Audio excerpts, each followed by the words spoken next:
Então, pessoal, na aula passada nós começamos o capítulo 9, falamos dos eventos de transição entre o milênio e a eternidade. Então, só para relembrar rapidinho, já falamos da rebelião final de Satanás, onde Satanás será solto, tentará as pessoas do mundo, vai conseguir levantar um grande exército que vai marchar para Jerusalém e eles serão destruídos pelo fogo que nos mandará do céu.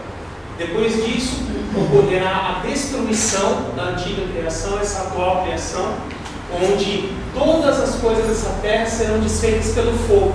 A terra se tornará uma grande bola de lava, e esse calor, esse ardor vai consumir toda essa criação. Nesse meio tempo, ocorre a segunda ressurreição, que é a dos não salvos, para que eles compareçam diante do grande trono branco de Deus. Esse é o juízo final, onde todos os não salvos serão julgados pelos seus pecados, por suas obras e por terem rejeitado a Cristo e ao Evangelho. Então todos eles serão julgados, condenados e lançados no lago de fogo.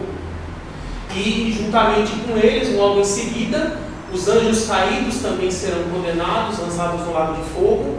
E o próprio Hades, lembra que eu comentei para vocês que o Hades, como ele é um lugar temporário, depois disso ele perde a sua utilidade, então ali de uma forma simbólica para dizer que ele é destruído, ele é lançado no lago de fogo, e por último a morte, simbolizando ali a mortalidade humana, para demonstrar que daquele momento em diante também não existirá mais morte, a mortalidade humana não existirá. Vamos lá. Pode passar na frente, não tem problema não. Dá tchauzinho para a câmera.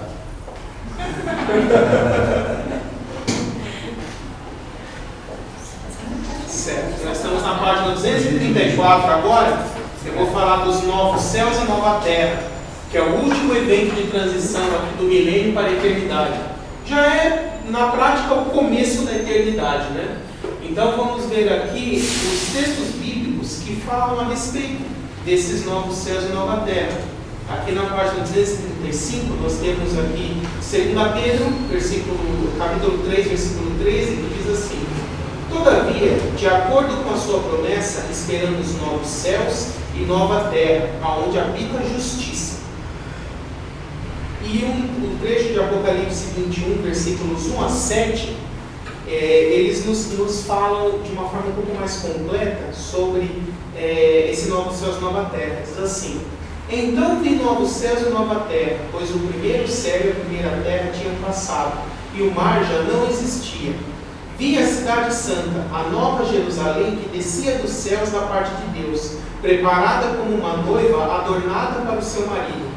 Ouvi uma forte voz do trono que dizia: Agora a morada de Deus está com os homens, com os quais ele viverá. Eles serão seus povos, o próprio Deus estará com eles e será seu Deus. Ele enxugará de seus olhos toda a lágrima. Eu acho interessante quando ele fala a Jerusalém celestial descendo dos céus, ele fala assim: agora a morada de Deus está com os homens. Só um momento.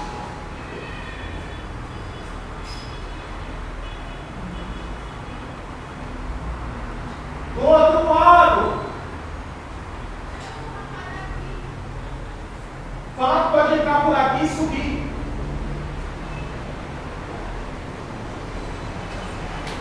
Então olha que interessante, o texto diz: agora a morada de Deus está com os homens. Por quê? Até aquele momento a Jerusalém celestial estava pairando nos ares, mas depois que os novos céus e nova terra são criados, essa Jerusalém celestial, aquele cubo gigantesco, lembra que eu falei para vocês, 2.200 quilômetros de cada lado, largura, altura e comprimento, ele vai descer e pousar na terra. E a Jerusalém celestial é a morada de Deus, é o próprio céu. Então, nesse momento, a dimensão celeste e a dimensão terrestre vão se unir formando uma única coisa.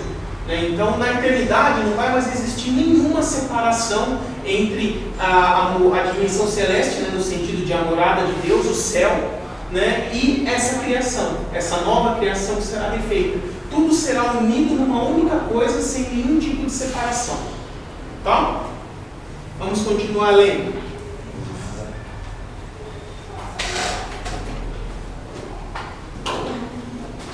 Continuando aqui Apocalipse 21.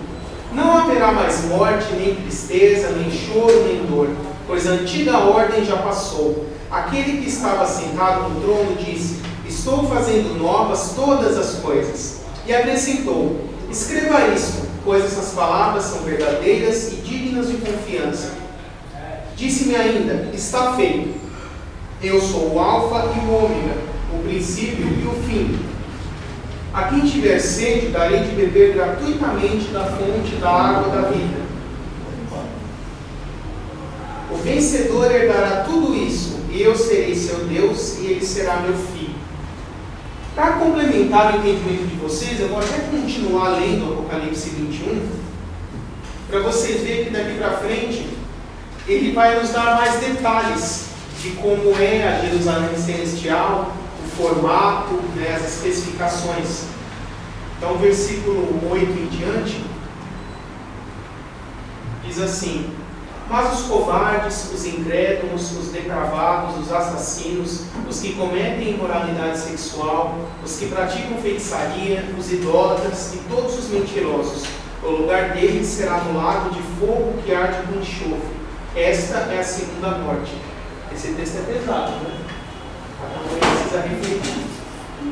Depois, versículo 9 em diante, vai começar a detalhar a respeito da Jerusalém celestial. Olha como o texto diz.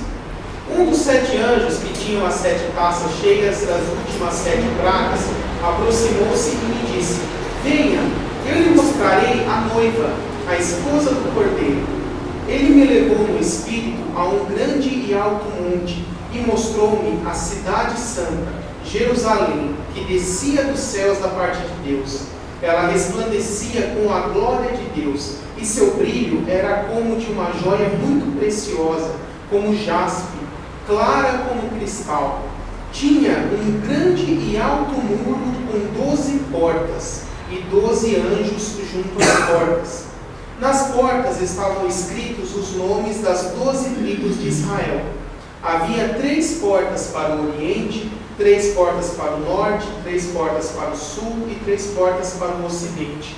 Então imagine ali a cidade em formato quadrado, em cada face dela 3 portas. 3 portas para o sul, para o norte, para o leste e para o oeste.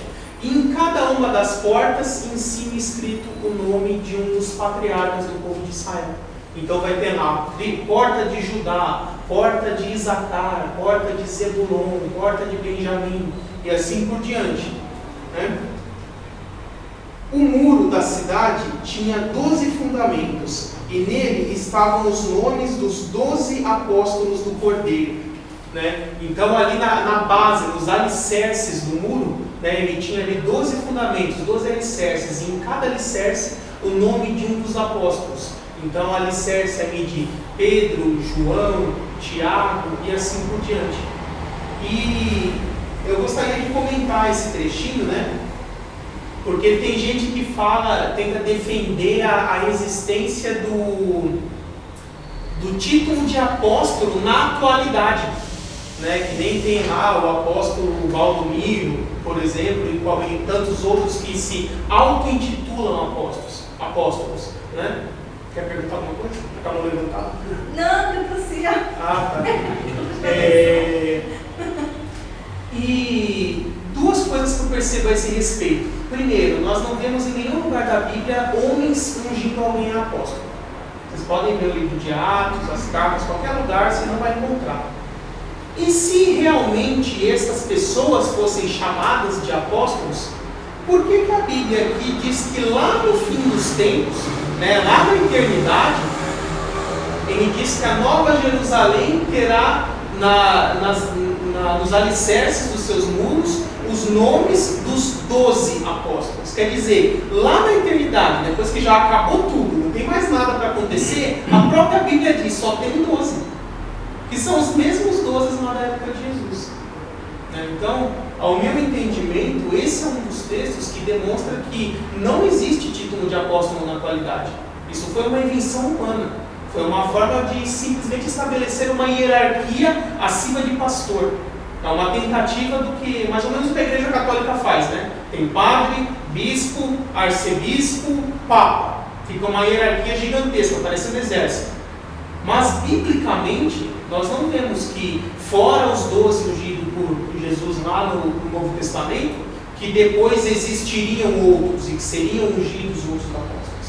Né? Isso foi uma coisa que as pessoas inventaram na atualidade, mas não existe nenhum embasamento bíblico para isso. Paulo, ele foi ungido também diretamente por Jesus, após a sua ressurreição. Então são 13? Não. Aí, O Matias? O Matias não conta. Porque o Matias ele foi escolhido por homens para substituir o Judas traidor. Só que ele foi escolhido antes do tempo, porque Deus já tinha a sua intenção de escolher Paulo, os homens se anteciparam. Né? É mais ou menos o que aconteceu com o rei Saul.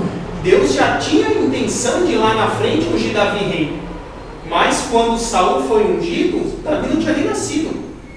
Então, os homens se anteciparam, queriam um rei, foram afobados lá. E aí Deus falou para Samuel, tá bom, eles querem um rei, unge lá o Saul. Vocês vão ver o que vai dar aquele um rei antes da hora. Então eu vejo um paralelo mais ou menos nisso. Quando as pessoas insistem em se antecipar e querer resolver o problema para Deus, né, acaba saindo da forma errada. Mas lá na frente, Deus já tinha um plano de, na hora certa, no momento certo, trazer quem realmente seria. Quer falar? Mas então, a pergunta é essa. No caso, eles auto se consagram, porque no caso de apóstolo, teria que alguém consagrar para apóstolo, é isso? Aí nós podemos ver o próprio exemplo de Paulo. Como Paulo foi ungido apóstolo? O próprio Jesus apareceu a ele numa visão, disse que o tinha separado como apóstolo para pregar aos gentios. E essa visão foi tão intensa que ele ficou cego por 3 dias, quando viu o Cristo glorificado. Não entendi. Né? E depois, o próprio Cristo confirmou esse chamado, com o ministério dele, todas as cartas, as escrituras que ele desenvolveu por meio de Paulo. Né? Mas, naquela época, o Novo Testamento ainda estava em desenvolvimento. Uma vez o Novo Testamento tendo sido concluído, a época dos apóstolos passou. O último apóstolo vivo foi João de Pátimos, que era quem escreveu o Apocalipse. Depois disso acabou o apóstolo. O Novo Testamento não foi concluído ainda. Nós ainda estamos no último capítulo dos Atos. Ah, sim, sim. Nesse sentido, sim. Né? Que o livro de Atos, o que ela quis dizer é o seguinte: o livro de Atos conta a história da igreja. A história da igreja ainda não acabou. Nós estamos vivendo ela até hoje. Mas a parte da escritura considerada inspirada terminou no livro de Apocalipse. Tá? Então é só para esclarecer isso para vocês. Né? Porque eu acho importante vocês se convidam aqui, apóstolo apóstolo lá. Né? Modinha. Virou modinha, exatamente. Porque na verdade, a prática é mais ou menos assim. O pastor seria o líder de uma igreja local. Uma pessoa que tem liderança sobre várias igrejas, no sentido, por exemplo, a Assembleia de Deus, eu vou pegar, ela tem um estilo episcopal. Né? Existe uma sede, essa sede tem várias subcongregações que são subordinadas a ela. Então, o presidente da sede, que é presidente de todo o ministério, que envolve todas essas subcongregações, ele é bispo. Então, o bispo seria chefe dos pastores, pastor dos pastores, ele está acima ainda da hierarquia. Como na atualidade muitas denominações cresceram muito, houve-se esse tipo de necessidade de estabelecer uma liderança suprema acima dos bispos. Então, cada bispo governa uma região. E quem está acima dos bispos? Na Igreja Católica, isso é chamado arcebispo. E no meio evangélico, não quiseram adotar esse nome e virou apóstolo. Mas na prática é isso. O apóstolo é um arcebispo evangélico. Tá? E o nome arcebispo é até mais bíblico do que apóstolo, nesse caso. Né? Porque esse nome no grego arque, né, da onde vem arcebispo, quer dizer supremo, aquele que exerce a primazia. Então seria ao pé da letra escrito chefe dos bispos. A tradução seria essa. Mas os dons ministeriais não seriam, pelo menos, apóstolo, profeta, evangelista, pastor e mestre? Sim, mas no momento que Paulo falou isso lá em Coríntios, os apóstolos ainda estavam vivos. Para a igreja de Corinto, naquela época, isso se aplicava plenamente. Mas uma vez a escritura tendo sido concluída, o apóstolo acabou. Mas os dons ministeriais não. Sim, os dons em geral sim, mas o ofício de apóstolo acabou. Porque se você olhar no mesmo texto, Está escrito mais à frente assim: a igreja foi fundamentada sobre os apóstolos e profetas. Então, o fundamento da igreja, quem criou a base, imagine uma ideia de construção mesmo. Quem faz a base, o alicerce, para depois construir, foram quem? Os apóstolos e profetas. Uma vez essa base tendo sido concluída, o restante o pessoal vai construir em cima, mas ninguém vai construir mais bases, a base já está pronta. Então, quem construiu a base da igreja foram os apóstolos e profetas. É por isso que o ministério deles acaba ali no final do primeiro século. Depois que o alicerce já está pronto, o restante da era da igreja vão se construindo em cima desse alicerce. Tá? Alguém queria perguntar mais alguma coisa? Apóstolo não tem, né? Biblicamente, nem pastor. Nem bispo. Não, bispo e pastor é a mesma coisa. Agora, bispo tem. Bispo.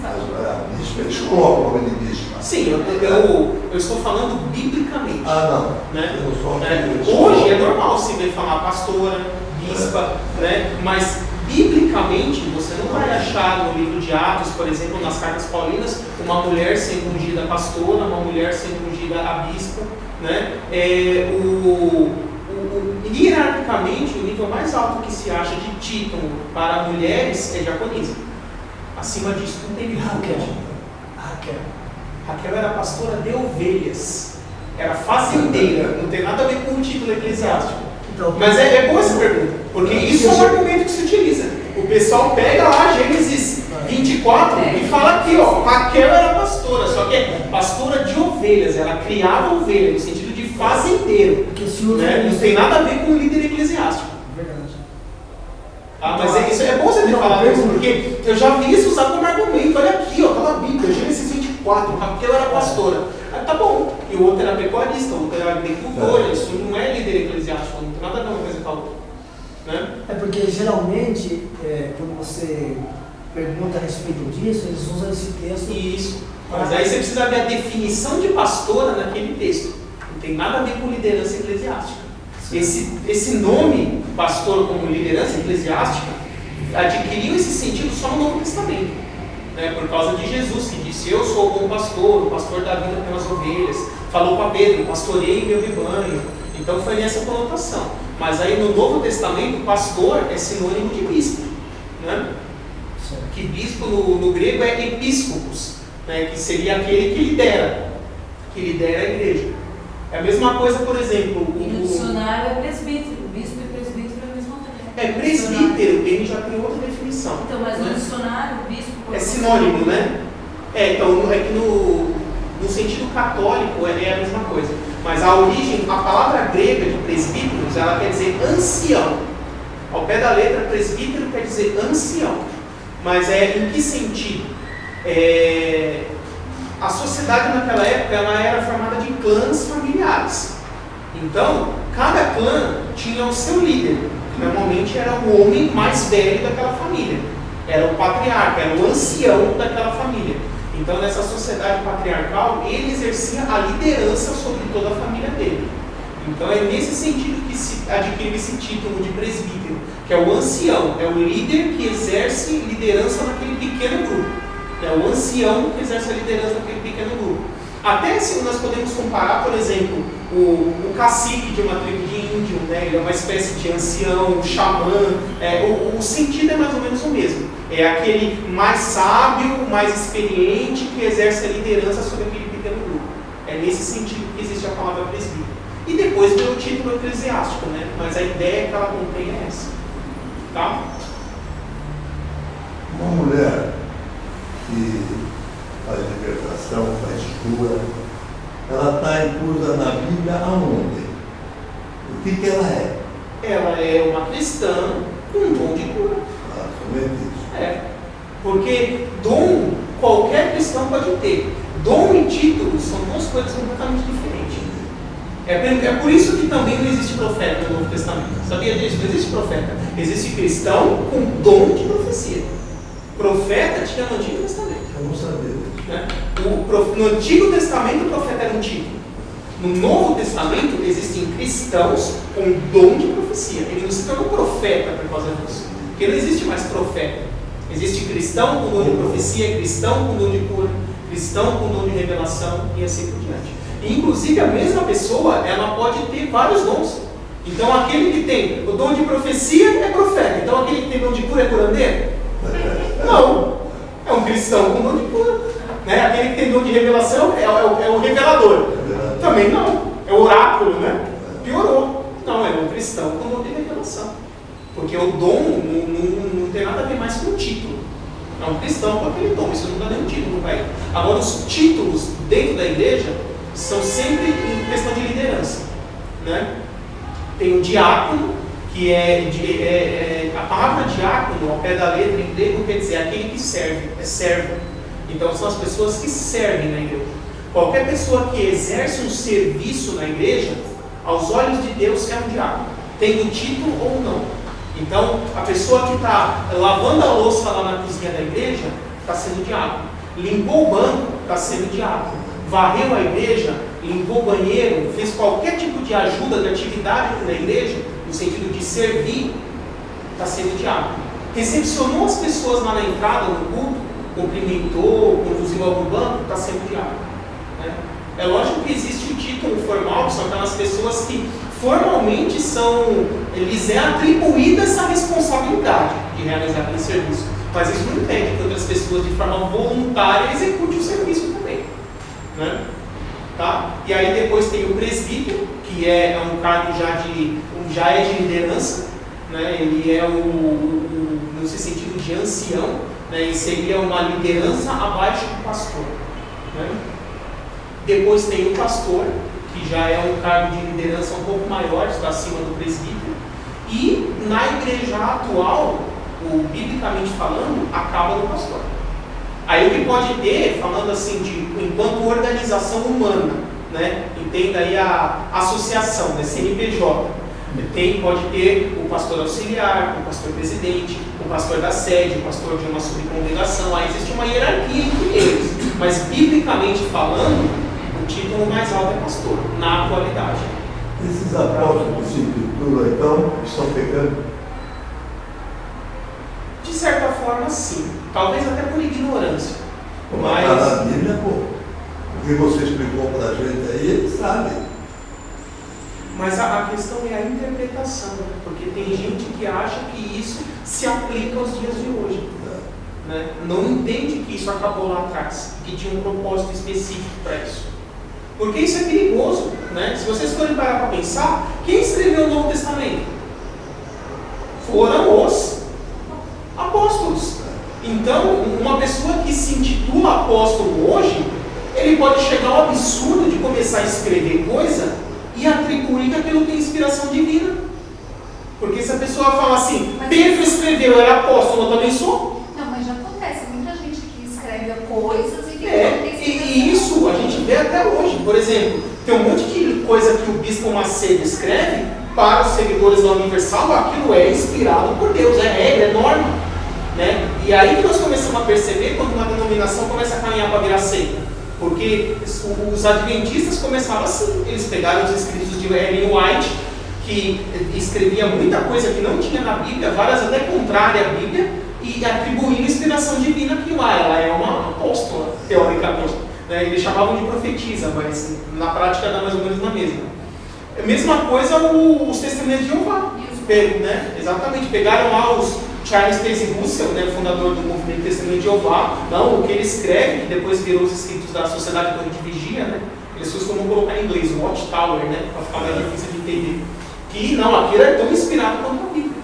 Né, os Mormons também, como é que chamava? José Smith. Né? Também a mesma coisa, os Mormons, não, ele recebeu a revelação do anjo Moroni, né, que eles falam. Tudo que ele escreveu ali foi transcrição do que o anjo passou, é inspirado também. E isso é tão fácil de matar, tem 2 textos bíblicos que matam essa questão. Né? O próprio Alcorão, né, fala que o anjo Gabriel entregou pronto na mão de Maomé. E Maomé era analfabeto. Né? Isso é o que eu acho uma coisa surpreendente. Por que o anjo ia entregar um livro na mão de um analfabeto? Falar, leia. Ele foi analfabeto a vida inteira, não aprendeu a ler depois. Né? Tanto que isso já é prova de que não foi ele que escreveu, foram as gerações posteriores. Né? Mas eu acho cúmulo isso daí, né? O anjo Gabriel chega e entrega o livro, ó, está aqui a lei de Deus Deus para você. Pá. Aí o Maomé vai falar, legal, mas eu sou analfabeto, como é que eu faço? Né? Aí entrega para o outro ler, vai ler para mim, vai ditando. Né? Mas, o que Paulo fala lá, se não me engano, é 2 Coríntios isso. Ele fala, mesmo se um anjo vier a vocês, trazendo um evangelho diferente daquele que eu tenho pregado, cuidado. Que ele seja anátema, que quer dizer maldito. Que ele seja maldito, seja amaldiçoado, se fizer isso. E nesse meio está islamismo, diz que o anjo entregou uma escritura inspirada. Os mormons dizem a mesma coisa. Testemunha de Jeová indiretamente também a mesma coisa, né? E por aí vai. E se você pegar o finalzinho do livro de Apocalipse, hoje eu vou até aproveitar e ler para vocês, diz assim, versículo 18 de Apocalipse 22 em diante. Declaro a todos os que ouvem as palavras da profecia deste livro. Se alguém lhes acrescentar algo, Deus lhe acrescentará as pragas descritas nesse livro. Se alguém tirar alguma coisa do livro desta profecia, Deus tirará dele a sua parte na árvore da vida e na cidade santa que são descritas nesse livro. Por que vocês acham que isso aqui está de propósito no fim da Bíblia? O livro de Apocalipse, ele não é só o último na sequência dos livros, na ordem, ele foi o último a ser escrito. Ele foi escrito por João mais ou menos em 96 depois de Cristo. Então, de todos os 66 livros da Bíblia, ele foi o último a ser escrito. Então, quando ele está aqui no final, isso aqui está selando toda a Escritura, e não só o livro de Apocalipse. Aqui, nesse versículo, Deus, em outras palavras, está dizendo, ó, tudo que eu tinha para revelar como Escritura inspirada, termina aqui. E se alguém tirar ou pôr qualquer coisa nesse livro, sofrerá perdição eterna por isso. Aqui Deus, ele dá uma exortação. Em outras palavras, ele está dizendo, tudo que eu tinha para revelar para a humanidade está aqui. Qualquer um que alterar uma letra do que está aqui, vai sofrer perdição por conta disso. É uma coisa pesada isso. Mas teve pessoas que desafiaram isso. Né? Por exemplo, vocês sabiam que os testemunhas de Jeová têm a própria versão deles da Bíblia? Eu tenho essa Né? versão. Eles têm a versão que eles usam, que só eles têm, eles inventaram, chamam de tradução do Novo Mundo. Né? Essa é a Bíblia dos Testemunhas de Jeová. Essa Bíblia ela é toda alterada. Teve diversos trechos que propositalmente eles alteraram a Bíblia, porque eram trechos que contradizem as doutrinas deles. Eles pegaram todas as partes da Bíblia que contradizem e negam as doutrinas que eles ensinam, e eles foram lá e alteraram a Bíblia. Igualzinho os católicos fizeram a mesma coisa, aliás, todo mundo fez. O católico foi um pouco mais sutil. Ele inseriu livros a mais na Bíblia que não eram inspirados para forjar uma validade bíblica. Mas pelo menos o que já estava eles não mexeram. Né? Mas eles mudaram os números também. Tem 23 não é 23. Tem algumas alterações nessa parte. Mas o testemunho de Jeová foi bem pior. Só para vocês terem uma ideia, pegar lá João capítulo 1. No texto original está escrito assim: no começo era o verbo estava com Deus, o verbo era Deus. Deus com letra maiúscula, né? Aí no Novo Mundo está assim: no começo era o verbo estava com Deus e o verbo era um Deus. Deus com letra minúscula. Querendo dizer, ele era uma... Está falando de Jesus aqui. Querendo dizer assim, ó, ele era uma divindade, mas uma divindade inferior ao Pai. Porque é isso que eles ensinam, que Jesus é um tipo de semideus. Ele é divino também, mas ele é inferior ao Pai. Ele não é tão Deus quanto o Pai. Né? E por aí vai. Eu nem sei Eles são porque... muito sutis, porque eu converso com as testemunhas de Jeová, eu peguei até uma Bíblia dele. Ah, eles ainda passam na frente lá da sua casa? Na minha não passam mais. Porque você Ela é minha vizinha, viu, gente? A gente mora no mesmo quarteirão. A minha casa já está na lista negra. A minha casa está na lista negra. Eles não passam mais porque depois que eu já coloquei eles em contradições umas 3 vezes, eles não quiseram mais passar. Teve uma senhorinha que falou lá para mim que eu sou teólogo de Satanás. Falou pra mim. Você vê que o sectário geralmente ele é assim, parece um cordeirinho, assim, manso, humilde, né? Aí você vai lá e pisa no calo, ele transfigura que nem um capeta. Pode ver isso daí, eles são assim mesmo, parece mansinho. Você pisou no calo, falou uma coisa que ele fica contra uma doutrina que ele crê e ele não sabe responder, o bicho transfigura. É assim mesmo.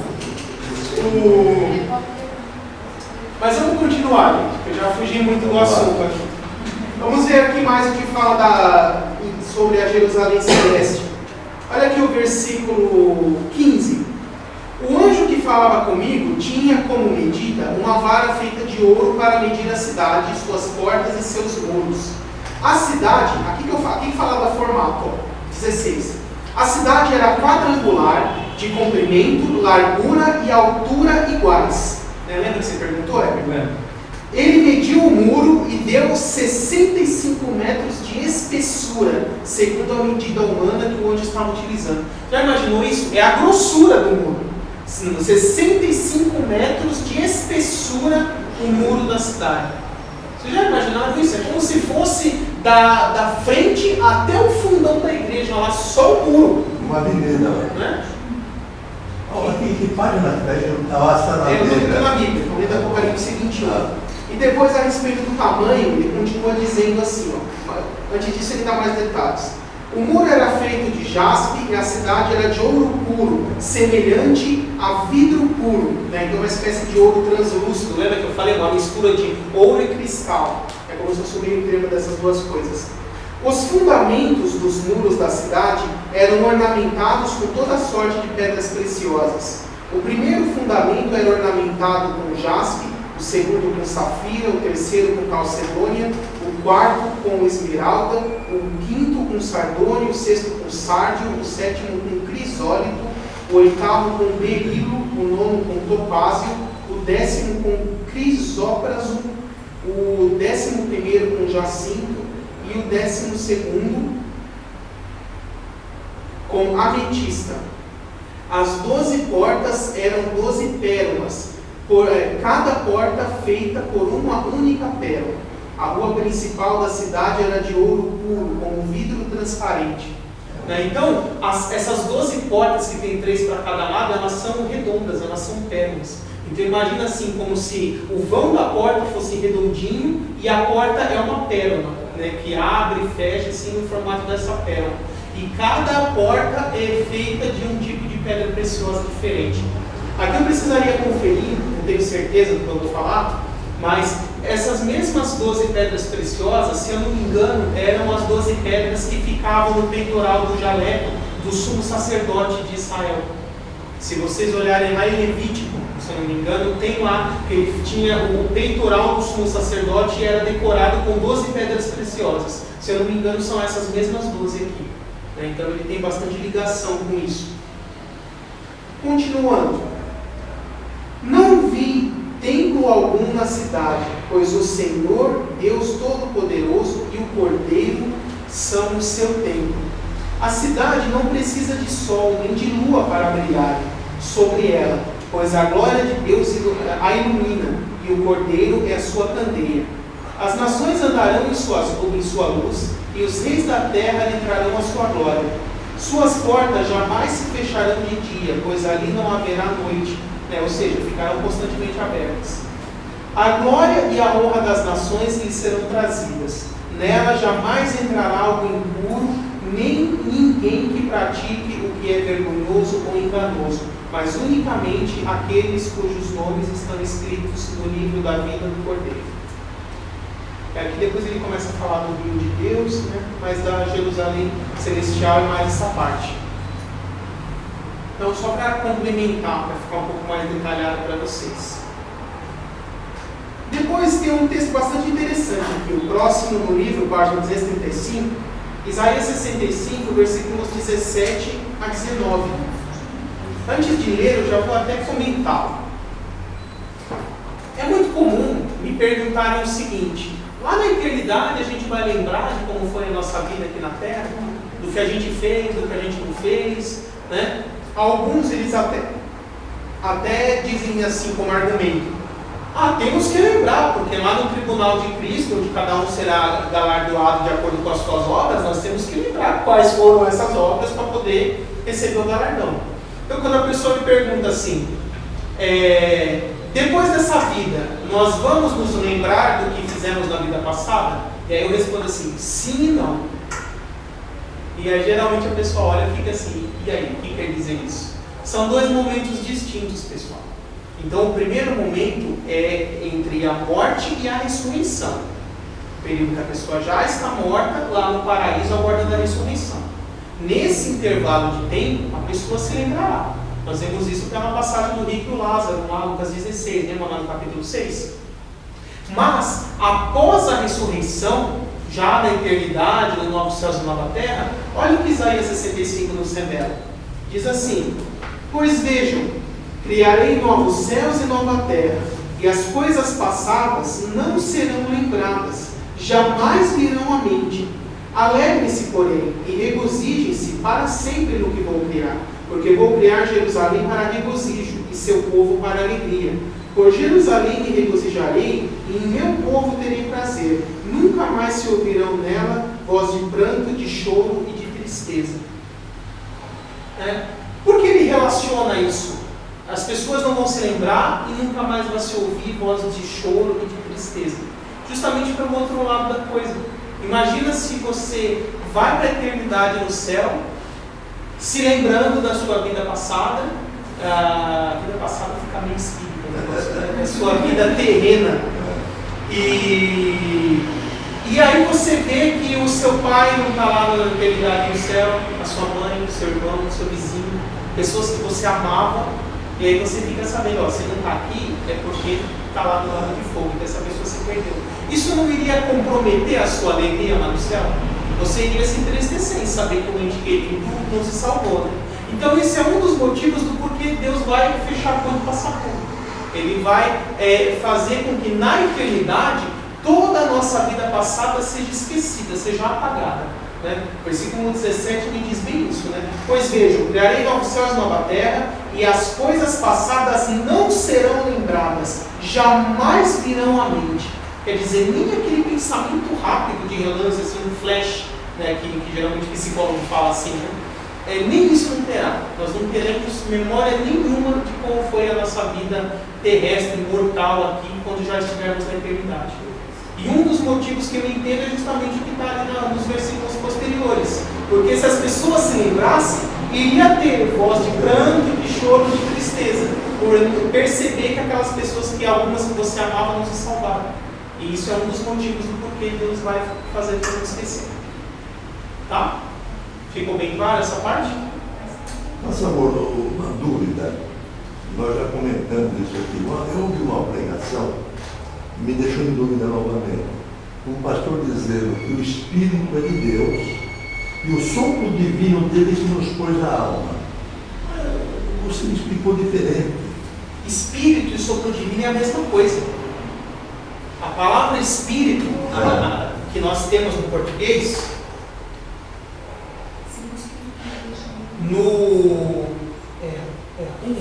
como é que escreve isso mesmo? Eu acho que é assim, tá?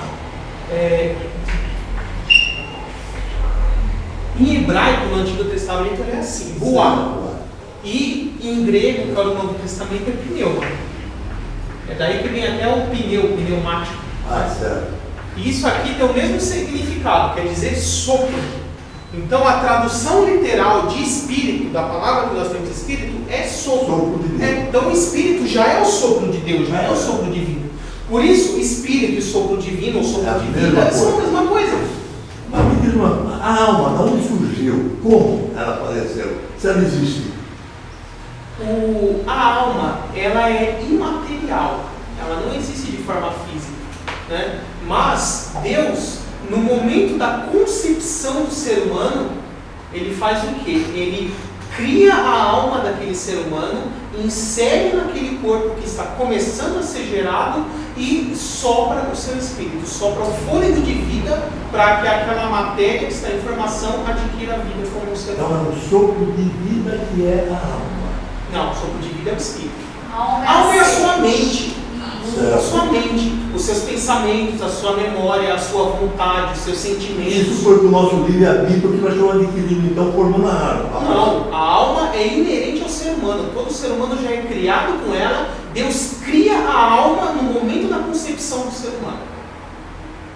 Pensa, ó, lá no ventre da mulher, no momento que o espermatozoide junta com o óvulo, ela engravida. Certo. Naquelas primeiras células, né, aquela substância informe, Deus cria uma alma, insere naquele corpo que está começando a se formar e sopra o seu fôlego de vida, para que adquira a vida, aquele novo ser.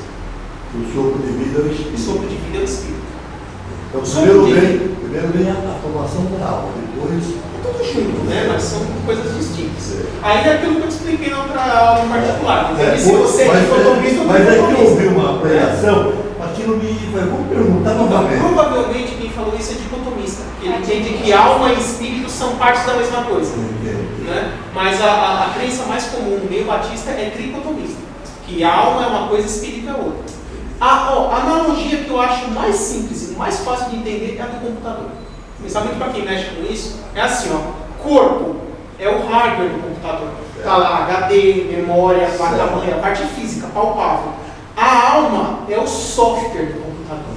Né? Pode até estar gravado no hardware, mas ele não existe de forma física, palpável. São os programas, o código, a parte de processar isso. Faz exatamente, da mesma forma que a alma faz o corpo se movimentar e dá vida ao corpo, né, dá movimento, o software faz o hardware funcionar. Sem o software, o hardware é morto, ele não faz nada. E o Espírito Santo, o Espírito de Deus, é o quê? A eletricidade, que dá vida a tudo isso. Sem eletricidade, nem o hardware nem o software. Nada funciona. Porque a energia é a vida. Então pensa nessa analogia. O hardware é o corpo, a parte física. O software é a parte lógica, a parte não material. E o espírito é a energia que dá vida a tudo isso. Agora, entendi. Se Tomás de Aquino ouvisse falando isso, acho que ele ia se revirar no túmulo, coitado. Ficar usando o computador para explicar a tricotomia. Mas tudo bem. O importante é entender. Próximo texto, Isaías 66, 22, diz assim: assim como os novos céus e a nova terra que vou criar serão duradouros diante de mim, declara o Senhor, assim serão duradouros os descendentes de vocês e seu nome. De uma lua nova a outra, de um sábado a outro, toda a humanidade virá e se inclinará diante de mim, diz o Senhor. Agora essa parte é pesada, olha o que está escrito. Sairão e verão os cadáveres dos que se rebelaram contra mim. O verme destes não morrerá, e o seu fogo não se apagará, e causarão repugnância a toda a humanidade. O que significa esse texto? Lá no céu, lá na eternidade, provavelmente vai ter algum lugar onde vai ter algum tipo de janelinha, onde será possível, daquele lugar, ver as pessoas sofrendo a perdição eterna no lago de fogo. Agora, que motivo, que propósito isso tem, eu não sei. Não está revelado. Nós podemos especular aí nesse ponto. Mas o que esse Deus nos revela é isso, que na eternidade vai ter um lugarzinho que, se a pessoa for lá, nem sei se a pessoa vai lá, talvez só Deus vai lá, né? Mas enfim, vai existir um lugarzinho onde vai dar para ver as pessoas sofrendo a perdição eterna no lago de fogo. Né? Se você perguntar para mim, mas para quê? Qual a finalidade disso? Aí eu vou especular um pouco com vocês de uma forma até um pouco sátira, né? Porque não tem resposta. Tudo que eu disser vai ser especulação. Mas vamos pensar que tem aquela pessoa que já está 20 mil anos lá no céu. E o serviço dela no céu é tocar harpa. Porque a gente imagina o céu assim, né? O céu todo mundo vira anjinho, fica tocando harpa lá assim, de noite, o tempo todo, cantando assim, né? Aí a pessoa pensa, caramba, 20 mil anos, eu já estou enjoado de tocar harpa, eu não aguento mais esse negócio. Aí ele chega lá, ô Jesus, dá para mudar alguma coisa aqui? Eu já estou meio enjoado desse negócio de harpa. Ele, está descontente com a sua atividade? Chega aqui, meu filho. Chega aqui, vou te mostrar um negócio. Aí ele chega lá na beirinha assim, ó, dá uma olhada lá embaixo. Aí ele olha e fala, e aí, você quer trocar? Tem um monte de gente querendo vir para o lugar. Né? Aí ele, ô senhor, adota o cara. E eu volto lá na hora. Mas ali um vai computar o outro. Vai falar o que nós sabe. Então talvez seja uma forma de manter as pessoas incentivadas, estimuladas. Né? Estou especulando, estou brincando. Mas só vamos no restringir ao que o texto fala. O texto fala que vai ter esse lugarzinho que vai dar para ver. O motivo, o porquê, não sabemos. Quando chegar lá na hora, você pergunta. Né? E além disso, sobre a eternidade, a Bíblia não fala fala muita coisa. A maior parte da revelação da Bíblia fala muito dos eventos futuros, ainda dentro da esfera do tempo. Né? Tribulação, volta de Cristo, milênio, eventos de transição. Mas da eternidade, propriamente dita mesmo, a Bíblia fala muito pouco.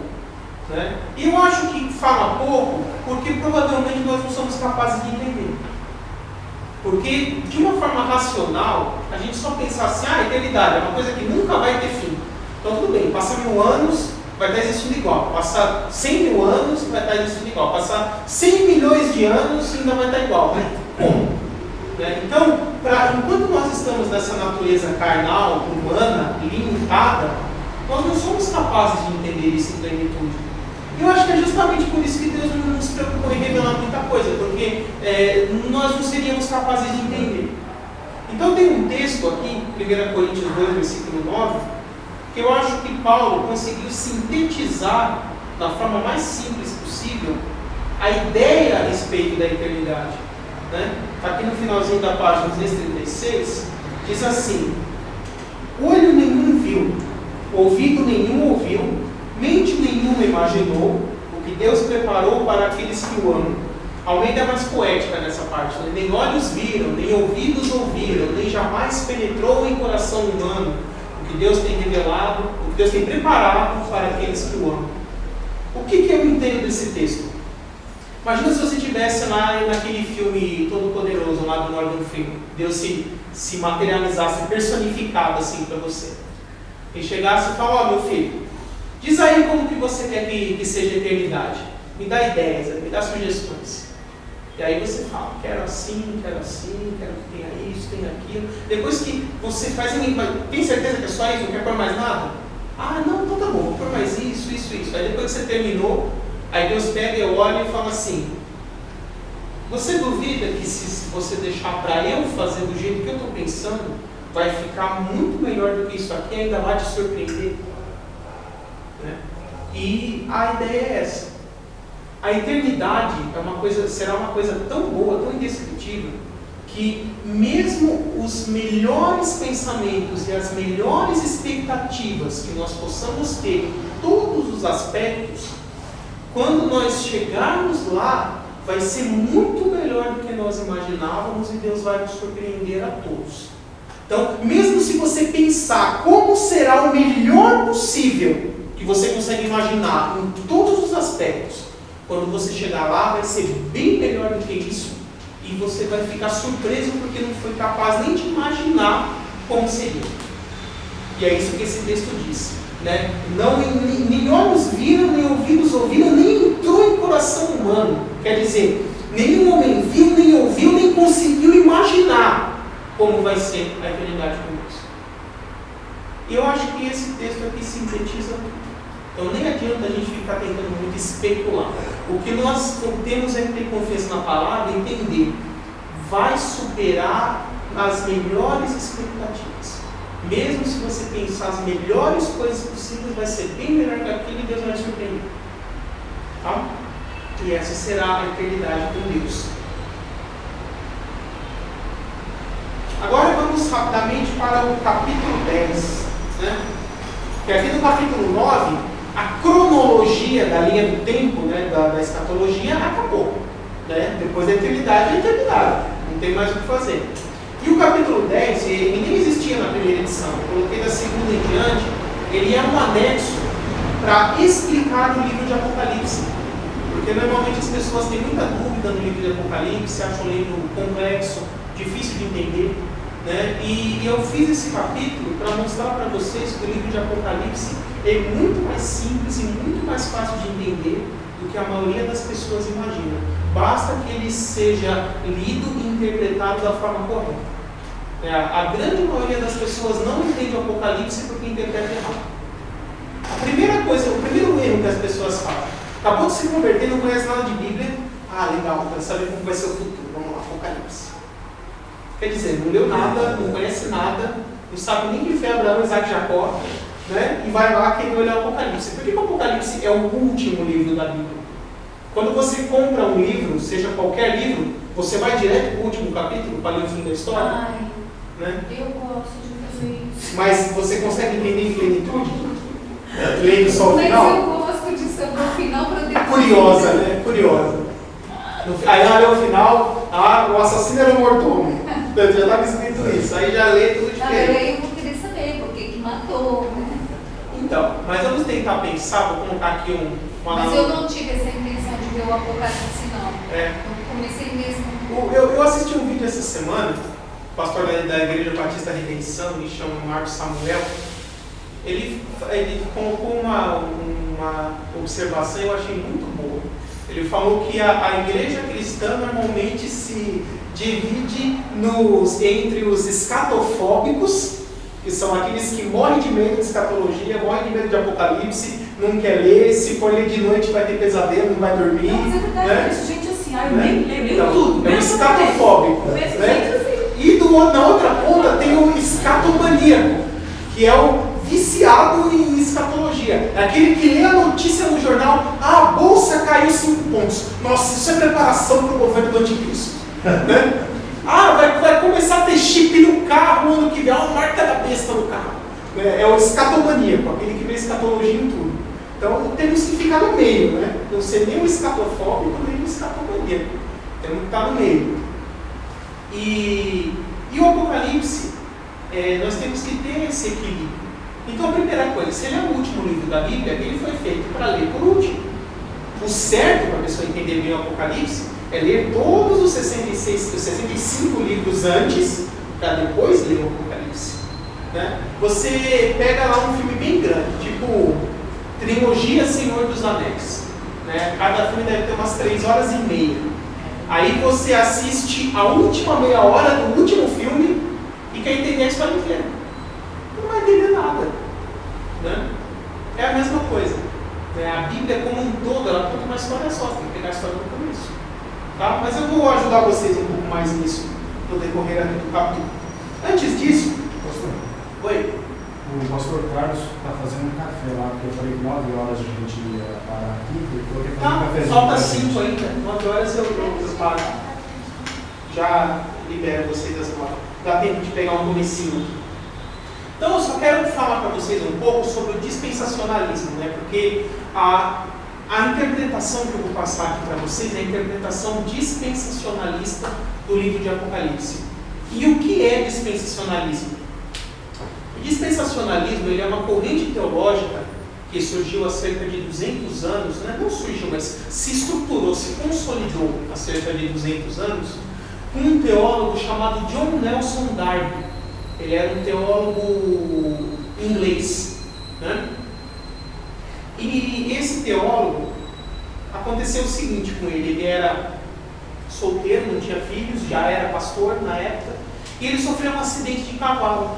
Ele estava andando de cavalo, em determinado momento o cavalo levantou as patas da frente e jogou ele para trás e ele bateu as costas no batente de uma porta e ficou bem machucado. E aí, para poder se tratar, ele ficou uns 4 meses mais ou menos, quase só deitado e sentado o tempo todo. Ele não podia se mexer muito para poder sarar. E como ele não tinha ninguém para cuidar dele, ele foi morar na casa da irmã dele, ficava lá na Irlanda. Né? E a irmã dele, casada, tinha filhos, tudo, ele ficou lá se recuperando. Nesse meio tempo, como ele não tinha nada para fazer, ele se dedicou à intensa leitura das Escrituras. Ele ficou todo dia lendo a Bíblia o dia inteiro praticamente. Ele só podia ficar deitado na cama, não tinha muito o que fazer. Então ele ficou lendo. E aí, naquela época, a doutrina que dominava a igreja naquela época era o amilenismo. De que de forma alegórica nós na atualidade já estamos vivendo o reino messiânico. E quando ele se deparou com textos como Isaías 11, por exemplo, que fala lá da plena paz, né? Leão e cordeiro pastando juntos, né? Os cordeirinhos brincando com os filhos da ursa e nenhum fazendo mal ao outro, a criança colocando a mão na toca da cobra e a cobra não vai fazer nada, o leão comendo grama, né? Ele pega textos como esse e fala: opa, essa paz plena e completa desse jeito, esse reino de justiça plena, de santidade, nunca ocorreu isso. Nem no Antigo Testamento, nem na atualidade, nem na era da igreja, isso nunca aconteceu. Né? E aí ele percebeu assim: isso não pode ser para a nossa era. Isso não está acontecendo, isso nunca aconteceu, nem por mais que a gente alegorize isso. Ele entendeu, se não aconteceu no passado, não está acontecendo na atualidade, isso ainda tem que ser futuro. E aí ele foi vendo todas as promessas que Deus fez para Israel, de restaurar o reino de Davi, devolver a terra para Israel, levantar a nação novamente, e falando, opa, tudo isso daqui são profecias que não se cumpriram ainda, e não tem como se cumprir na nossa era. Então tudo isso demanda que haja um tempo lá no futuro, com Cristo reinando aqui na terra, para que isso se cumpra. E aí ele conseguiu os escritos dos pais da igreja, que são os escritos dos cristãos dos séculos 2, 3 até o começo do 4. E ele percebeu que todos os cristãos daquela época, eles criam que o milênio era futuro. Que só do século 4 em diante, com Agostinho, quando a igreja se uniu ao Estado romano, que ele desenvolveu essa teoria do milênio realizante, né, que de forma alegórica já se cumpre em nossa época, e isso depois veio a ser chamado de milenismo, e que antes disso ninguém cria isso. Os apóstolos, as primeiras gerações da igreja primitiva não criam isso, criam um milênio futuro.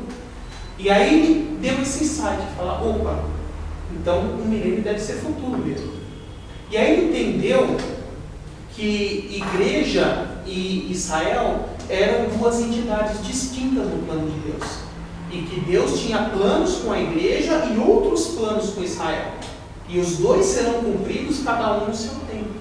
Né? Então, quando ele teve essa revelação, né, de perceber que lá atrás, no começo da igreja, todo mundo cria nisso, depois isso se perdeu, e que a Bíblia aponta realmente nesse sentido, foi que ele trouxe de volta à tona esse ensino.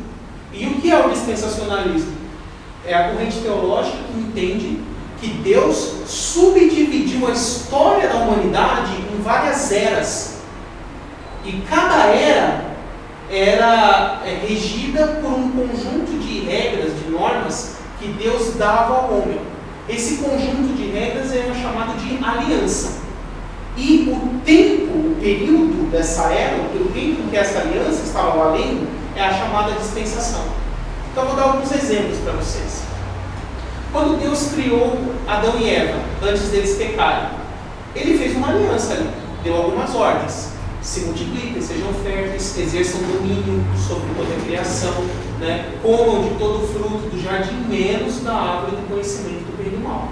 Então, essa era a aliança. Enquanto eles se mantivessem fiéis, essa aliança estava valendo. Essa foi a primeira dispensação, chamada inocência. Né?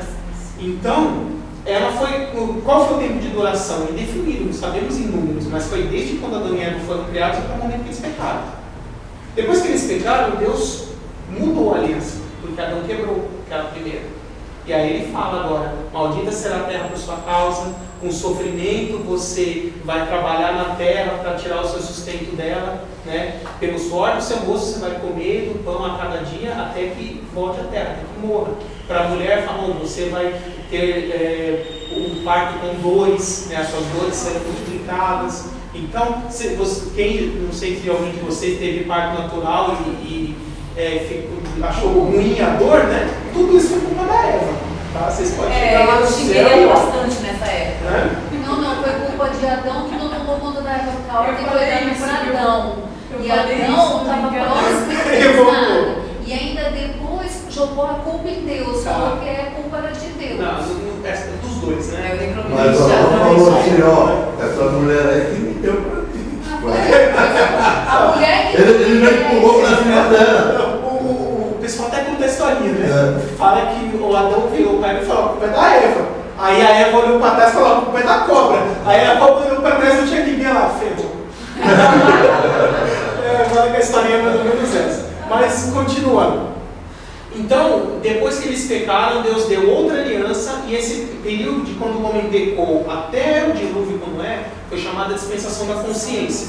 Né? E aí fez outra aliança. Depois de Noé, depois do dilúvio, vemos na Gênesis 9 que Deus faz outra aliança com Noé. E muda algumas coisas. Por exemplo, se você olhar no comecinho de Gênesis, o homem não comia carne. Deus deu os vegetais para ele comer. Já lá em Gênesis 9, depois do dilúvio, ele fala assim, Da mesma forma que antes lhe dei os vegetais, agora lhes dou todas as coisas. Agora vocês podem matar os animais e comer. Então, né, biblicamente, o ser humano só se tornou carnívoro de Noé para frente, depois do dilúvio. Eu também não tinha o que comer. Um dos motivos era esse, né? Tinha acabado de terminar o dilúvio, tinha pouca vegetação, né? O Adventista, inclusive, fala isso, né? Ele fala, não, Deus deixou comer temporariamente, até dar tempo de plantar e ter bastante comida, né? Depois não precisava mais, dar essa renegadinha. Mas isso aí é só para mostrar para vocês que Deus subdividiu a história da humanidade em várias eras. E cada uma foi regida por um conjuntinho de regras que Deus estabeleceu ao homem, chamada de aliança. São 7, né? Eu acho que são 7 contando com a eternidade. É porque o ensino tradicional coloca uma tal de... Da graça. Não é da graça, é a dos patriarcas. Os patriarcas. Então, a dispensação dos patriarcas, eu entendo que ela não existiu. Isso daí é porque é um período de tempo muito pequeno, foi 500 anos, e não mudou nada de uma coisa para outra. Mas isso é um ensino particular meu. O ensino tradicional é das 7 alianças. O pessoal gosta do número 7, né? Cabalístico. Né? Mas depois eu posso ir mais a fundo isso em outro momento, que já até foge um pouco da aula isso.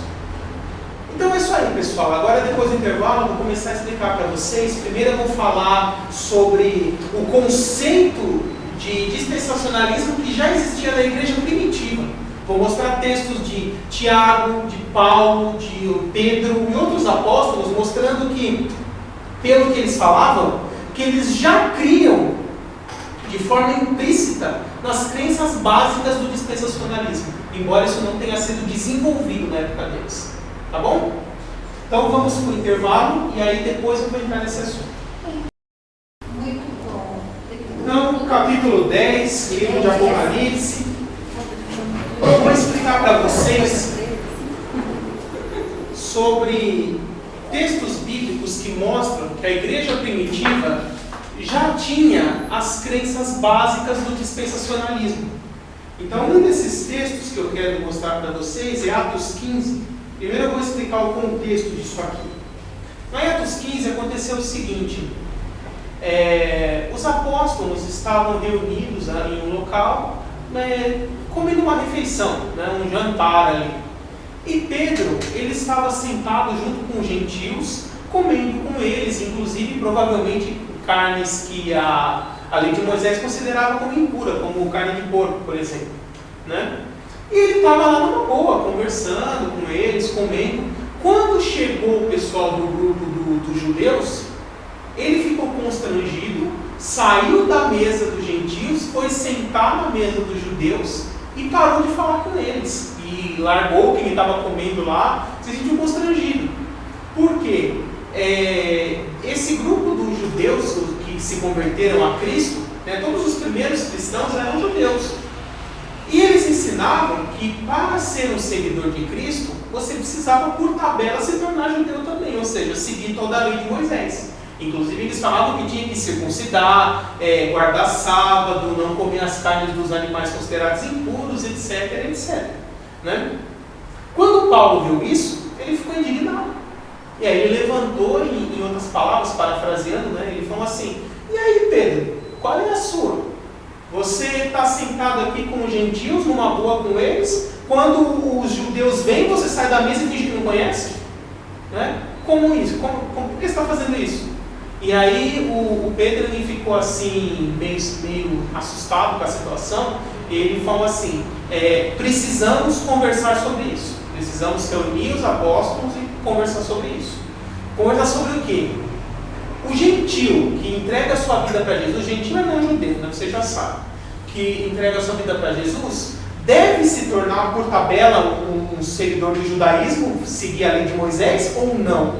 Essa era a controvérsia da época ali, nos primeiros anos da igreja cristã.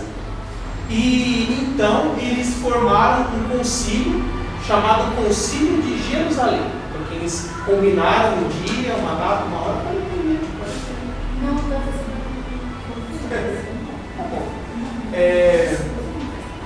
Então eles combinaram um dia, se reuniram em Jerusalém para decidir essa questão. Todos os apóstolos ali se reuniram para conversar a esse respeito. E aí chega no texto que eu vou ler para vocês. Atos 15, versículos 4 a 18, diz assim: chegando a Jerusalém, foram bem recebidos pela igreja, pelos apóstolos e pelos presbíteros, a quem relataram tudo o que Deus tinha feito por meio deles. Então se levantaram alguns do partido religioso dos fariseus que haviam crido e disseram: é necessário circuncidá-los e exigir deles que obedeçam à lei de Moisés. Os apóstolos e os presbíteros se reuniram para considerar essa questão. Depois de muita discussão, Pedro levantou-se e dirigiu-se a eles. Então Pedro disse assim: irmãos, vocês sabem que há muito tempo Deus me escolheu dentre vocês para que os gentios ouvissem de meus lábios a mensagem do Evangelho e crescem. Então, por que agora vocês estão querendo tentar a Deus, pondo sobre os discípulos um jugo que nem nós, nem nossos antepassados conseguimos suportar? Quando terminaram de falar, Tiago tomou a palavra e disse, só para vocês ficarem sabendo um pouco mais do contexto, esse Tiago aqui é o Tiago, irmão de Jesus, que veio se converter depois que Jesus já tinha morrido e ressuscitado, porque o outro Tiago foi morto logo no comecinho da igreja primitiva. E é o mesmo que escreveu a carta, esse aqui. E ele assumiu a liderança da igreja em Jerusalém. Ele era o pastor da igreja de Jerusalém nesse momento. Por isso que ele tomou a palavra, porque o concílio estava sendo lá. E olha o que ele diz. Simão, que é o nome judaico de Pedro, nos expôs como Deus, no princípio, voltou-se para os gentios, a fim de reunir dentre as nações um povo para o seu nome. Concordam com isso as palavras dos profetas, conforme está escrito: depois disso voltarei e reconstruirei a tenda caída de Davi. Reedificarei as suas ruínas e as restaurarei, para que o restante dos homens busque o Senhor e todos os gentios, sobre os quais tem sido invocado o meu nome, diz o Senhor, que faz essas coisas conhecidas desde tempos antigos. Então, o que o Tiago disse aqui nesse momento? Que ele havia entendido que Deus, no princípio dessa a qual era da igreja, naquela época ele estava no princípio, deixou de lado a nação de Israel e se voltou para os gentios para levantar para si um povo para o seu nome, formados de pessoas de todo o povo, tribo, língua e nação. E esse povo para o seu nome é a igreja. Então, em outras palavras, ele está dizendo que ele entendeu que Deus nessa atual era deixou Israel de lado, se voltou para os gentios para levantar um grupo dentre os gentios para si, para o seu próprio nome. Esse grupo é a igreja. E ele logo em seguida diz, concordam com essas palavras dos profetas, quando ele diz: depois disso reconstruirei a tenda caída de Davi. A tenda caída de Davi é o quê? É o reino de Israel, que é relacionado ao povo judeu. Então, depois disso, isso o quê? Depois que ele estiver levantado, terminado de levantar um povo para si entre os gentios. Esse povo é a igreja. Então, quando que isso vai estar concluído? Quando a igreja estiver completa, ou seja, todos os que hão de fazer parte dela já tiverem entrado na igreja por meio da conversão. Quando que isso vai acontecer? No momento do arrebatamento. Porque do arrebatamento para frente ninguém mais entra na igreja. É o momento que ela está completa. E aí o texto diz: depois disso reconstruirei a tenda caída de Davi. Então ele está falando aqui ainda, concordam com isso os profetas, quer dizer, os profetas já tinham revelado isso, que Deus ia deixar Israel de lado, se voltar para os gentios, conseguir reunir um grupo para si dentro dos gentios, e depois que essa missão, essa tarefa tivesse concluída, aí ele se voltaria para os judeus novamente, para levantar a nação de Israel outra vez. Então vocês percebam que, primeira coisa, ele faz distinção bem clara entre judeus e igreja, se ele não coloca os dois como sendo parte do mesmo grupo, e coloca um plano distinto na era, na história da humanidade para cada um. Tiago fala, eu entendi que nessa atualidade Deus deixou os judeus de lado, está reunindo um grupo para si dentro dos gentios, que é a igreja. Mas depois que isso for concluído, ele vai se voltar para os judeus novamente. Então Deus está tratando com a igreja hoje e no futuro tratará com Israel, para que eles se convertam também. O plano de conversão para Israel que começa durante a tribulação. Então perceba que aqui As crenças mais básicas do dispensacionalismo, que é Igreja e Israel são grupos distintos, que hoje nós vivemos a era da Igreja, que no futuro Deus vai tratar com Israel, já está tudo implícito aqui. Né? Outro texto que fala a respeito disso, se vocês olharem, 1 Coríntios, né, principalmente o versículo 32, 10:32, mas eu vou ler desde o 27 para vocês terem uma noção maior. Olha o que o próprio apóstolo Paulo fala, na página 239, no meio dela aqui. Se algum descrente o convidar para uma refeição e você quiser ir, coma de tudo que lhe for apresentado, sem nada perguntar por causa da consciência. Mas se alguém lhe disser, isto foi oferecido em sacrifício, não coma, tanto por causa da pessoa que o comentou, como da consciência. Assim, quer vocês comam, quer bebam, ou façam qualquer outra coisa, façam para a glória de Deus. Agora olha o versículo 32, que é o mais importante. Não se tornem motivo de tropeço nem para judeus, nem para gentios, nem para a igreja de Deus. Eu também procuro agradar a todos, de todas as formas, porque não estou procurando meu próprio bem, mas o bem de muitos, para que sejam salvos. Então, lendo esse texto, vocês acham que Paulo, em seu entendimento, considerava judeus e igreja como partes de um único grupo ou como dois grupos distintos? É óbvio, né? Se ele fala, não se torne pedra de tropeço, nem para judeus, nem para gentios, nem para a igreja, ele considera que são três grupos distintos. Se ele entendesse Israel e igreja como parte de um mesmo grupo, ele diria assim, nem para a igreja, nem para os ímpios, nem para os santos, nem para os ímpios, né? Nem para judeus, nem para gentios, incluindo a igreja no meio dos judeus aqui. Mas aqui ele põe que nem para a igreja, judeus e gentios também faziam parte da igreja. Sim, porque lembra que eu expliquei lá na introdução os três grupos? O grupo de judeus são aqueles descendentes físicos de Jacó que hoje não creem em Jesus, que vão crer no futuro escatológico. Né? Porque um judeu que entrega a vida para Jesus, hoje ele se torna parte da igreja. E um gentio a mesma coisa. Entrega a vida para Jesus, ele se torna parte da igreja. Então não tem como fazer parte de mais de um desses dois grupos ao mesmo tempo. O judeu que entrega a vida para Jesus, ele não é mais judeu, ele é a igreja, na atual era. Né?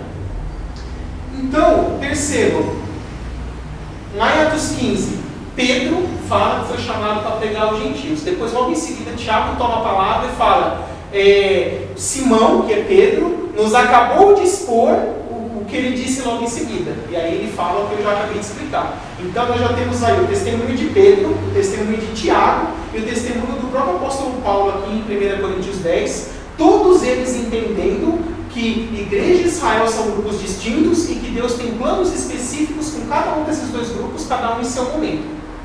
E essas são as crenças básicas do dispensacionalismo. Então, na verdade, o que John Nelson Darby fez há 200 anos atrás foi só pegar aquilo que já estava implícito na Bíblia, que os apóstolos já criam, mas de uma forma assim, instintiva, né? E estruturar isso numa teologia mais bem elaborada. Mas textos como esse já mostram que o pensamento da igreja primitiva era esse. Ele já entendia que Israel é uma coisa e a igreja é outra. Até o próprio Paulo, se vocês pegarem Romanos 11, o que ele fala? Que lá no futuro a nação de Israel iria se converter. Se ele entendesse que Israel e a igreja são a mesma coisa, para que essa especificação? Para que essa diferenciação? Se Israel é parte da igreja, cada uva que se converte já é parte da igreja mesmo, para que ele especificar Israel vai se converter? Não existia mais Israel, né, dentro dessa lógica, porque o amilenista ele entende assim, que Israel e a igreja são a mesma coisa, não há nenhuma diferenciação. Tudo que se aplica à igreja se aplica a Israel por tabela e vice-versa. Tá? É por isso que eu estou enfatizando isso para mostrar para vocês. E aí, se vocês lembrarem, não sei se vocês lembram, quando eu fui lá no Vejam Só, em setembro, né? Isso. O Jubal Gonçalves lá, ele fez uma pergunta para mim, um desafio, na verdade, né? Mostre para mim nas epístolas, no Novo Testamento, né, em geral, aonde que está falando de que Jesus fala de um reino messiânico literal futuro, né? E eu peguei para ele o texto de Atos 1. Atos 1, Jesus logo antes de subir aos céus, os apóstolos lhe fazem uma pergunta.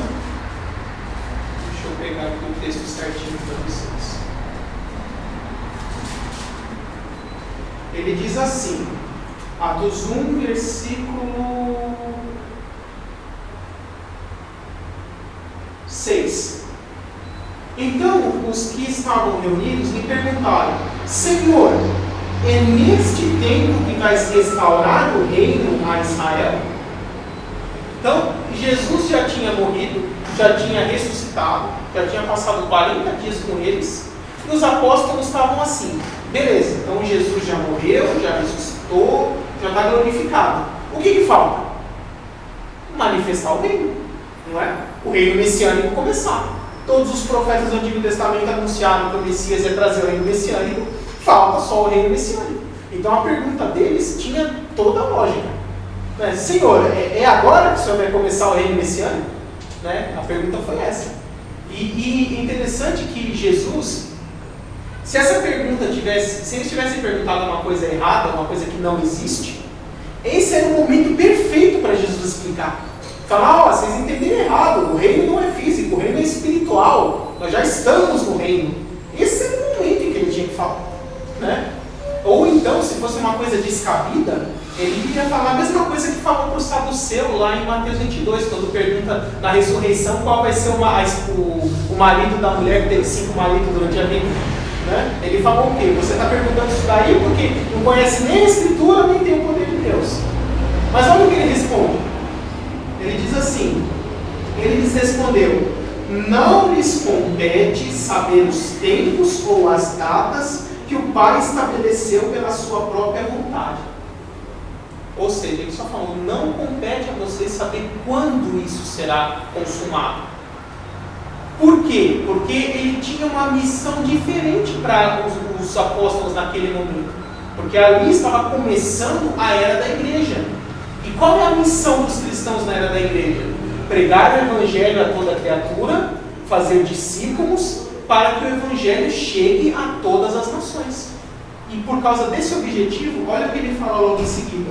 Mas receberão poder quando o Espírito Santo descer sobre vocês, e serão minhas testemunhas em Jerusalém, em toda a Judeia e Samaria, até os confins da terra. Tendo dito isso, foi elevado às alturas enquanto eles olhavam. Então o que Jesus quis dizer, não fica pensando em reino messiânico agora. Não compete a vocês saber quando será.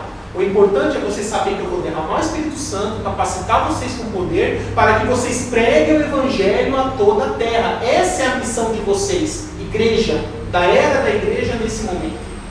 Então por isso que Jesus não entrou em detalhes naquela hora. Ele não fica preocupado, vou esperar o reino messiânico manifestar. Não, eu quero que vocês preguem o Evangelho. Porque para isso eu vou revestir vocês de poder, o Evangelho chega a toda a terra. Mas ele não negou em nenhum momento a existência do reino futuro. Ele só falou, não compete a vocês saber quando será. Então percebam que o próprio Jesus, ele teve essa oportunidade para, se o entendimento de que o reino era futuro fosse errado, era nessa oportunidade que ele teria para esclarecer a questão. E ele próprio só disse, não compete a vocês saber quando vai ser. Se preocupe em pregar o Evangelho agora. E só. Vocês perceberam? Então nem Jesus negou a existência futura do reino. Então, pessoal, aqui termina essa parte do dispensacionalismo. Eu não vou aprofundar muito nessa questão porque é só um plano geral, como o Ronaldo gosta de falar, um overview do assunto, para vocês pegarem uma noção. Mas vamos à página 240 e eu vou começar a explicar rapidinho o livro de Apocalipse. Já dá tempo de fazer esses primeiros trechos aí. O importante é vocês entenderem, para entender o livro de Apocalipse, vou passar para vocês algumas bases que vão dar um norte para vocês entenderem bem esse livro. Primeira coisa é entender as etapas da revelação desse livro. Esse livro se divide em 2 etapas, basicamente. Uma, ele vai descrever os eventos da era presente, que é a atual era da igreja, e outra, os eventos da era futura, tribulação em diante. Tá? Como sabemos isso? O próprio Jesus, né, Apocalipse 1,19, fala para João assim: escreva, pois, as coisas que você viu, tanto as presentes como as que hão de acontecer depois destas. Então, o próprio Jesus, ele já deu essa delimitação, ele limitou o escopo da profecia. Né? Ele falou: ó, escreva tudo que eu vou te revelar. Primeiro eu vou falar algumas coisas sobre a era presente e depois as coisas que virão na era futura, nas coisas depois destas. Qual é a divisão do livro? Então, capítulo 1, pode-se dizer que ele faz uma introdução, onde o Cristo glorificado é revelado, chama João e começa a dizer a profecia. Oi? Pode perguntar. Está com vergonha. Então tá bom. Depois dos capítulos 2 e 3, nós vemos as 7 cartas às 7 igrejas do Apocalipse. Eu já expliquei lá no capítulo 7 que cada uma é uma profecia de dupla referência, que além de apontar para aquela realidade presente deles, profeticamente fala dos 7 períodos que a igreja cristã teria, desde a igreja primitiva até a igreja apóstata morna que virá na tribulação. Então, como isso já foi abordado no capítulo 7, não preciso reexplicar isso aqui. Essa é a parte da revelação presente. Então, capítulo 1, introdução. Capítulo 2 e 3, revelação da era presente. E aí, quando chega no capítulo 4, versículo 1, olha o que Deus diz, Jesus, né, diz para João. Ele começa dizendo com a expressão: depois destas coisas. Apocalipse 4, versículo 1, a primeira frase que ele diz é: depois destas coisas. Isso é uma referência direta ao que ele falou um pouquinho atrás em Apocalipse 1,19. Porque Apocalipse 1,19, Jesus diz assim: escreva, pois, as coisas que você viu, tanto as presentes como as que acontecerão depois destas. Então, aí logo em seguida, 2 e 3, ele fala as presentes. Quando começa o capítulo 4, ele começa dizendo: depois destas coisas. Que coisas? A era presente, a atual era da igreja. Então, Apocalipse 4 em diante é tudo futuro. Tá? Essa interpretação que eu estou passando para vocês é a chamada interpretação futurista do livro de Apocalipse. Porque no decorrer da história, desenvolveram-se 4 formas distintas de interpretar o livro de Apocalipse. Mas eu não vou nem entrar nas outras por enquanto, porque é complexa e 2 delas, pelo menos, já caíram praticamente em desuso. Tá? Só para efeito de curiosidade, uma é a preterista, que vem de pretérito, que quer dizer passado, que entende que quase todo o livro de Apocalipse já se cumpriu na igreja primitiva, com a destruição de Jerusalém, lá a queda de Jerusalém, com as guerras do Império Romano. Depois tem a interpretação historicista, que vê os eventos do Apocalipse se cumprindo aos poucos durante toda a história. Então eles ficam caçando, no decorrer de toda a história da era cristã, eventos e associam algum desses eventos a alguma coisa do Apocalipse. Como é que é? Né? Historicista. Historicista. Então ele pega, vai, por exemplo, em 1300 e pouco teve a peste negra na Europa, matou 1/4 da humanidade.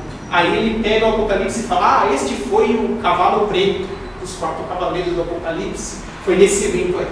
Ele fica tentando encaixar no decorrer da história, picadinho, fragmentados os eventos do Apocalipse. Então, historicista é isso, se cumpre no decorrer da história. A terceira é a futurista, que é essa que eu vou explicar, e a outra é a chamada mística. A mística, ela ensina assim, que o livro de Apocalipse ele é totalmente alegórico, não se refere a nenhum evento histórico e nem profetiza nada. Ele é só uma forma de simbolizar e demonstrar a eterna luta do bem contra o mal e dizer que no final o bem vai vencer. Bom, essa é a pior de todas, né? Então, só para vocês terem uma visão de quais são.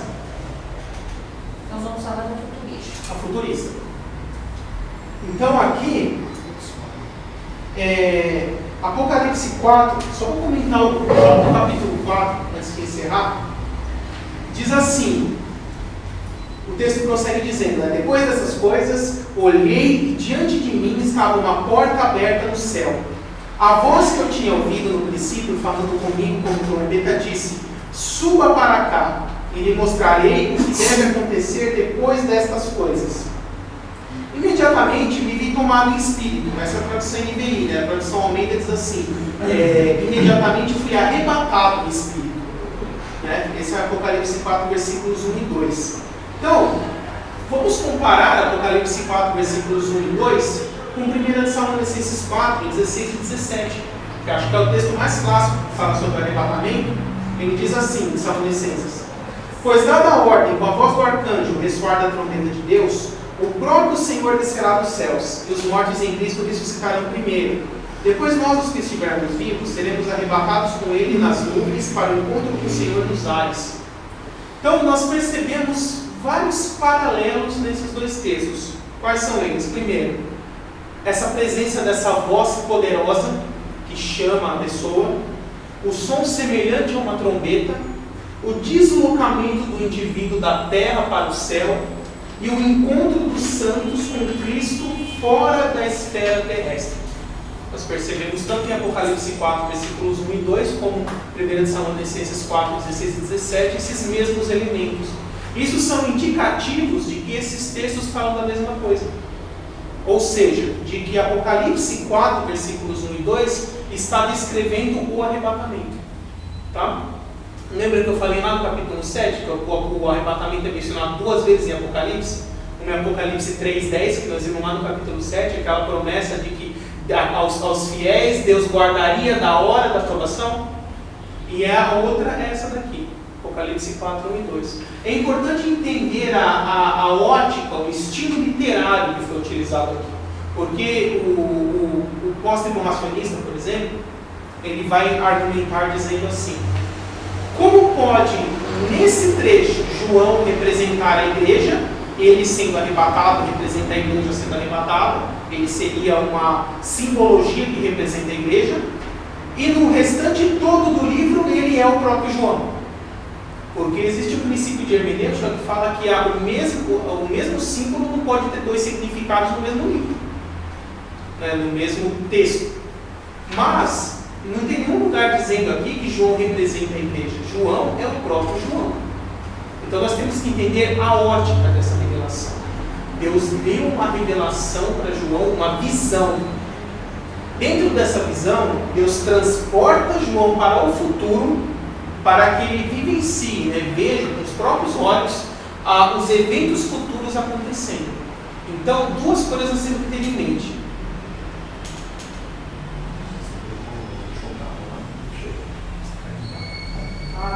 Está todo mundo aí, depois a gente vê. Então, uma das coisas, nós temos que ver que tudo que João trata é pela ótica individual dele. Ele está vendo em primeira pessoa. Você sabe qual é a diferença entre primeira pessoa e terceira pessoa narrativa? Então, vou tentar explicar com o joguinho do videogame. Primeira pessoa, você está vendo exatamente a imagem que o personagem estaria vendo. Você está vendo pelos olhos do personagem. Então tem um joguinho de tiro lá, você não está vendo o bonequinho com a arma, você está vendo a visão que ele teria estando naquele lugar. Isso é visão em primeira pessoa. Visão em terceira pessoa, você está vendo de longe, fora da cena. E aí você vê o bonequinho andando, pulando, atirando, né? Isso é a visão em terceira pessoa. Então, João, ele descreve os eventos em primeira pessoa, quer dizer, o que ele próprio está vendo, sendo ele parte da cena, e não alguém de fora da cena vendo a coisa acontecer. Tá? Então, aula de português também. Oi? Isso é narrativa, aula de português. Vai de tudo, né? Então, o João aqui, ele está descrevendo a própria experiência dele do arrebatamento, ele sendo arrebatado, mas sendo ele um integrante da igreja, ele é um cristão, um dos cristãos que já morreram. Quando ocorrer o arrebatamento, ele será arrebatado junto com todo o resto da igreja, certo? Conseguiram entender a lógica? Então, sendo ele um cristão, ele é parte da igreja, ele sendo arrebatado, como a igreja, o arrebatamento é um evento coletivo, se ele é arrebatado, significa que o arrebatamento está acontecendo. Então todo mundo está sendo arrebatado. mas ele está descrevendo pela sua ótica individual em primeira pessoa. É por isso que ele fala, eu fui arrebatado em espírito. Mas vocês vão ver nos versículos a seguir que quando ele chega lá, ele vê uma multidão no céu. E quem que é toda essa multidão? Todo o resto da igreja que acabou de ser arrebatado. Né? Eu vou explicar para vocês mais à frente. Mas isso eu quero só mostrar que aqui no capítulo 4, João é arrebatado e isso é um indicativo do arrebatamento da igreja. E é por isso que aqui é a linha divisória que separa presente de futuro.